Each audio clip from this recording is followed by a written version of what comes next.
Un Joint Coastal Patrol el conduce el personajes del Police Station 4 na Kulyanan. Task Force Zamboanga y personajes del Zamboanga City Public Safety Company aliparte na Bilang-Bilang Island, Barangay de Mercedes ayer tarde. Para man-verify con un informasyon que tiene alegadamente un herido miembro del Abu Sayyaf el esconde na isla, junto el más de 100 mga familia alina Mercedes District.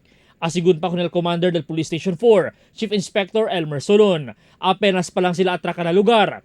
Un persona mujer el yagita, que talaga el presensya del mga pulis, y un hombre persona, el yakore, na manglihan, liebando el un M16 caliber rifle. Bigla mira karamon, gitahan sila pulis, na gusto ka kami pigge, chedan un hombre yakore. Sali ng mga kasa. Nung sabi lang kami on the specific kasa, kay Apuerele, Takore, talibal M16 kore, para na mangrove area.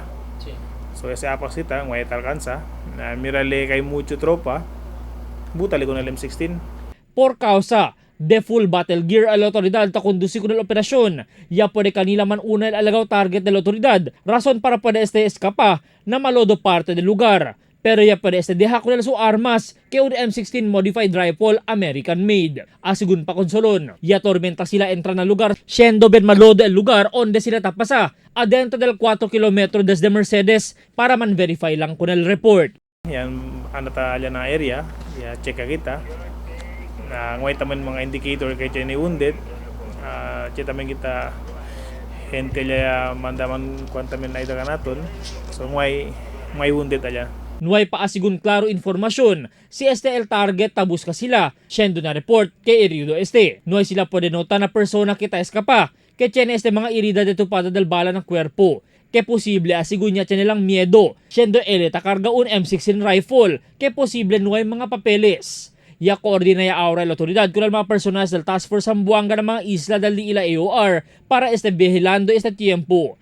Asigun pa kunele, na anchor del ila AOR tormento bisya, si sila lang busca manera, y aura ta apela con el kooperasyon del mga residentes. Tormento pero okay naman aljaton mga barangay officials sa island, sila mismo ta koopera kanaton hasta el mga dila mga gente. Albert Luna, Dateline Zamboanga.